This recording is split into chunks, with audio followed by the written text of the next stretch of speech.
What's good, everybody? This is Robin O'Neill. I am a visual artist, and this is me reading stuff, my podcast that usually doesn't have much to do with art at all. It just has to do with me being a fan of the written word. No scholars here. I'm not a scholar. I'm also not a critic. I have a lot of criticisms in general, in life, as far as poetry and literature goes too. But here we just praise. We praise. Sometimes I complain about my life, but for the most part, I just praise the things I've read that I love, and I want to share them with you guys. But yeah, you talk to me one-on-one, I'll talk all sorts of shit. Just invite me over, and I won't come. But eventually we might meet up, and then I'll tell you some things I think. That's not to say that I lie on this. I never lie on here. I just don't talk about the thing. I do not read the things I read that I hate. But I would say you would, I don't know. Anyway, here we're praising, here we're excited, here we want to share the things that I think are worth sharing.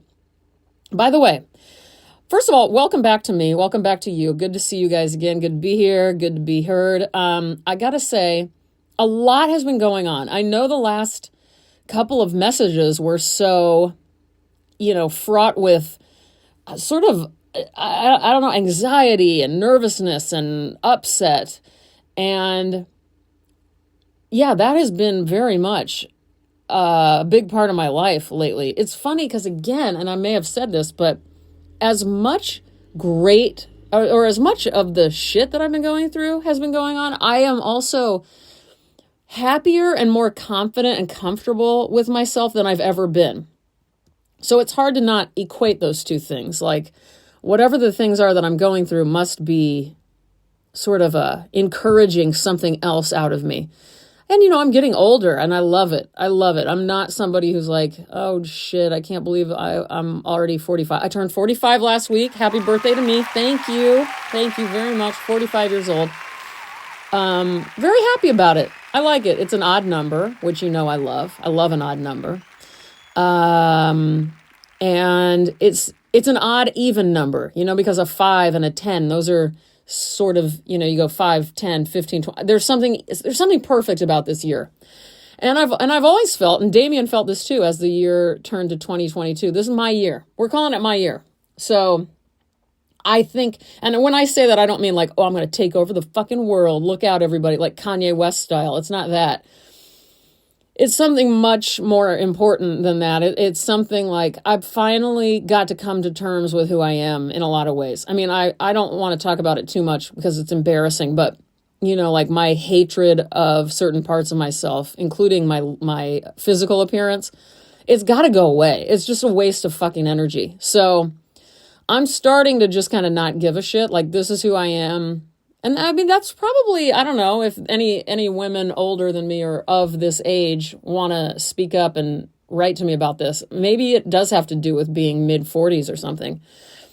But I mean, there's other people who feel this way when they're born, and always feel this way. I really love that.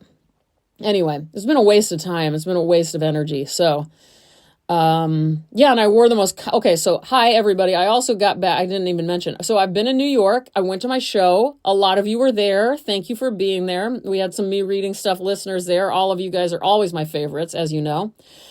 Would have liked to have had more of you actually, because it's just my favorite type of people, but, who can get to New York right now? It's crazy. So, but yeah, it went so well. And I wore a tracksuit and slippers to my opening, and it felt so good. I didn't look good. I didn't look bad. I looked like me every single day, and I'm happy with it. So there. I used to really worry about what to wear to my openings. Anyway, I thought you know what I'm just going to say? I felt like I looked good. There you go. Again, not like good like Christy Turlington or Heidi Klum or whatever they are. But, Frankie? Frankie thought I did look good. Yeah, but I mean, I'm an artist. Like, what am I it suddenly occurred to me, like, why do I even care about what I wear ever? This is not my job. My job is to make good drawing, make really good artwork and try to be thoughtful in general. So anyway, you guys though. Okay, so anyway, great opening, great experience. Please check out Susan Inglett. Let's see, what is it? Susan Inglet Gallery. Let's see what the website is. I should know this, but okay, ingletgallery.com.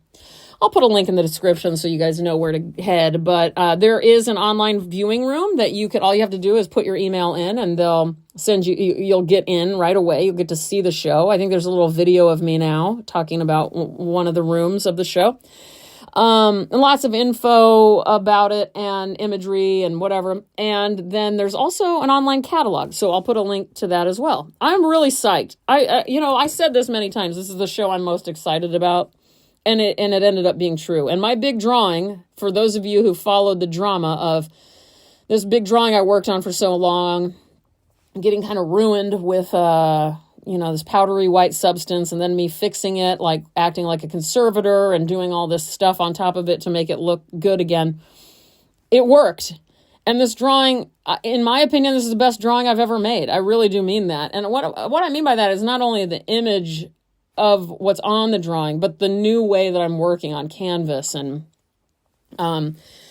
it's stretched canvas, and I am absolutely taken with this whole method, and don't know why it took me so long, and also don't know why it took anybody so long, because this is not something people do.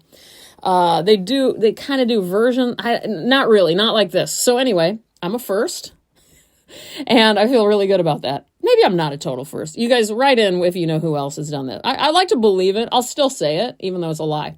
Also, do I sound like I could go on and on about New York? I mean, my God, we had so much fun. Damien was with me the whole time. And there wasn't a day that wasn't great. I mean, it was just wildly fun and relaxed the whole time. And I think that probably what's sad is every time I went to New York for a show of mine, probably could have been this relaxed, but I tended to choose anxiety and stress rather than to just chill the fuck out. So, finally, hello, I've figured it out. But also, I'm just so happy, and we had so much fun. We did all sorts of things. I got to take him to the Met for his first visit ever to the Met. It was crazy. And, oh my God. I mean, I could go on and on, but it might be like deep cuts art talk if I start talking about what happened at the Met. So you guys write in, let me know if you want me to talk about my art experiences at the Met, or do like a bonus. I should do you know what? I'll write a note about this. Bonus art podcast of me reading stuff, where I really dig deep, and then those who don't give a shit can just skip it. But amazing adventure. I also went on a shopping spree. Got rid of I'm about to get rid of even more of my clothes. I'm going to get rid of, I would say 90% of my clothes and start fresh. And again, it goes back to being comfortable, being cool, being relaxed.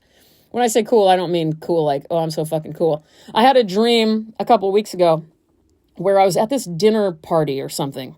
And there was this cute younger girl, like probably 24. And she was sitting next to me, and we were having a great conversation. And she was at the head of the table, and I was next to her.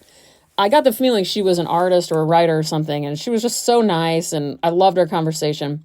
And I stopped the conversation to ask her, how do I seem to you? What do I seem? I don't know. How do I seem to you? I think is what I said. And she looked at me and she goes, 100% chill. And I was like, yes. I kind of felt like that planted the seed a couple weeks ago for me to actually be that way. What if I'm forever 100% chill because of that dream? And who was that girl? And how can I thank her? I don't know. Anyway, I don't remember where I was going. Oh, shopping spree. So yeah, just like new me, new zone. I'm in a whole new zone.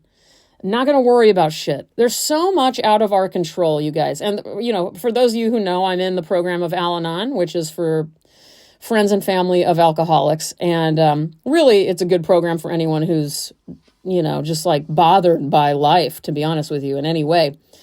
And in AA and in Al-Anon, we are very, first of all, your higher power doesn't have to be God. So if anyone feels like they want to explore Al-Anon or AA and they're like, oh, but I don't believe in God, well, don't worry about it, because you can do any sort of maneuvering around the word God and it still applies and works. But anyway, the serenity prayer is something that, we say at every single meeting, both if you're, and that's for, NA, AA, and Al-Anon.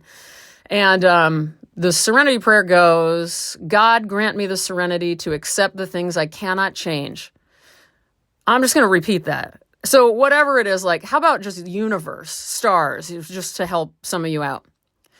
Or just like, please give me the serenity to accept the things I cannot change. Boom.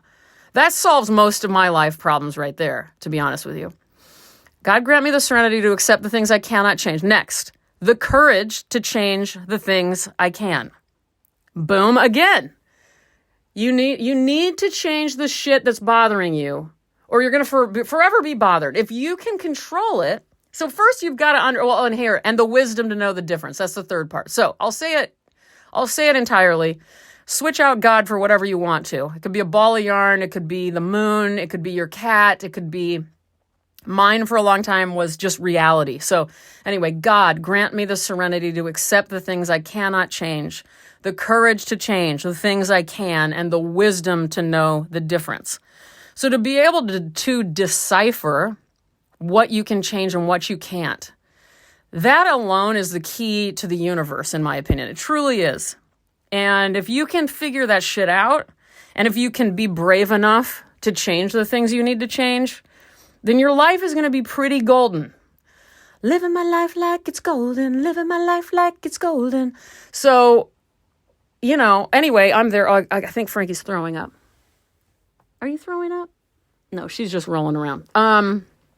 So there you go. I mean, I feel, as much as I've been in Al-Anon for 8 years now, I think, and I've known the Serenity Prayer for that long, but somehow it's like in my head when I sleep. Speaking of, do you hear my lisp? I've developed a lisp, but there's a reason. I have Invisalign in my mouth starting just 2 days ago. So maybe this will go away, but do you guys know Invisalign? So I'm working on fixing, again, I have this front tooth problem because I knocked it out in a bike accident. And so if I do Invisalign, it's going to make the whole fixing of this annoying tooth that I cannot seem to get right finally solid. Because basically I'm living at risk of any time I could just, like, half of my tooth is just going to fall out. And I don't really like that. I don't like thinking that last week when I was in New York, I could have eaten a piece of bread and my tooth would have fallen out. And then I would have had to go to my opening. Well, it doesn't matter because we were in masks anyway. Oh, God. Anyway, so back to me and the Serenity Prayer and all of that. Yeah, I think I'm finally there. I mean, when you realize how little you can change that you're upset about, I mean, I don't know, you guys. I think everybody's a maniac, by the way. I really think we're all just like, I don't know. I'm really bothered by a lot of things right now, to be honest with you. But I'm also, it's this dichotomy of being incredibly disappointed in the world and then also just being totally fine. If I'm just like staying in my lane, staying in my home zone, staying in my books, staying in my art, staying in my yarn, staying in my cat, staying in my relationship, all of that, and staying in the kind of food I like. By the way, Invisalign, I do need to lose a little weight. Let's face it. If I want to be like, optimum health at my age, I should lose a little bit of weight. I'm not saying like not for vanity reasons, just for like my doctor kind of reasons and my health condition reasons. And the Invisalign, they're so hard for me to get in and out, and you can't eat or drink anything but water with them. So I'm so lazy about it already. I can tell, but I'm very strict about it. I would never eat or drink anything but water while these are in. But the act of taking them out and then brushing them and my teeth and flossing my teeth every single time you take them out to eat, I mean, I'll probably lose the amount of weight my doctor wants me to lose in like a week at this point. It's crazy. And I have to wear these for 5 months. All right, no. There's one other thing that happened to me last night. I got electrocuted. I could have died last night. It's a long story with my white noise machine and the plug it was in. But long story short, I got a major jolt, a buzz of electricity because of this thing broke off and I touched it. So I was like the circuit or whatever. I don't know how you say the words for this, but I don't know the terminology, but really got buzzed hard and thought I was going to die for a second. Truly. It was crazy. Can you die from just a regular outlet? I'm sure you can. Anyway, I'm getting lightheaded just thinking about it again. Oh my God. Can you imagine? I'm just like, oh, I want my white noise machine on. And then I die. I want my white noise machine on because I want to read this Anne Rule book. So we have a little, by the way, you guys know I love Anne Rule. Anne Rule, for those of you that don't know, best-selling true crime author. She wrote The Stranger Beside Me about her time working at the suicide hotline that Ted Bundy worked at, overnight shift. And she wrote about some of the most notorious American crimes. And anyway, I was at Coltrane, my stepson and I, we walked to the little lending library, the little cute little mini houses that people have in front of their house for you to drop a book off and take a book if you want one. I drop a lot of books off there, but I rarely take any. But this time, right on top, I saw Anne Rule, But I Trusted You and Other True Cases. It's from the Anne Rule's Crime Files, Volume 14. So this is the book I took on my trip along with my Kindle. But inside this book, I start reading it, and it mentions my small town that I live in. It's all surrounding my town. How crazy is that? Which is a very small town. Again, this is not Seattle. I live somewhat near Seattle, but far away. So I was so excited. I was like, what are the chances? Well, I guess probably whoever put this in the lending library, I guess now that I think about it, they probably bought this for that reason. A crime that happened in the 90s, really cool. So anyway, well, the crime isn't cool. All right, guys, let's do this. I believe I've read from this book only once, which is a shame. God, this lisp is insanity. I can't believe to not be able to talk for me is very odd. Okay. Anyway, I don't remember what I read from in this book to you all, but I love this book. And I had another section marked. It's called, the book is called The Dream of the Poem, Hebrew Poetry from Muslim and Christian Spain, 950 to 1492. And this is translated, edited by Peter Cole. And this also got National Jewish Book Award winner from the Jewish Book Council. This book centers around, I already listed you the time period. So 950 to 1492. Oh, and by the way, this is a Princeton publication. And it's also, the original Hebrew texts are actually available on the Princeton University Press website. So I'll try to remember to put a link to that. In fact, I'll write that down. I'll say website. And anyway, this book, focuses on medieval Spain, Hebrew culture in medieval Spain.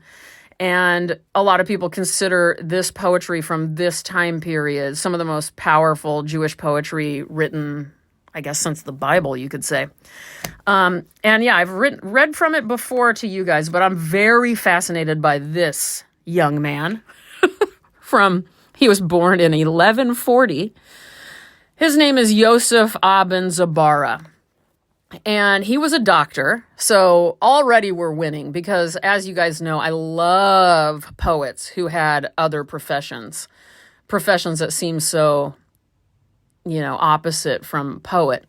I think there should be more of those. I'm very curious, how many doctor and lawyer poets there are alive right now. And if you guys know any personally, reach out to me, please. I mean that. You can contact me at mereadingstuff@icloud.com.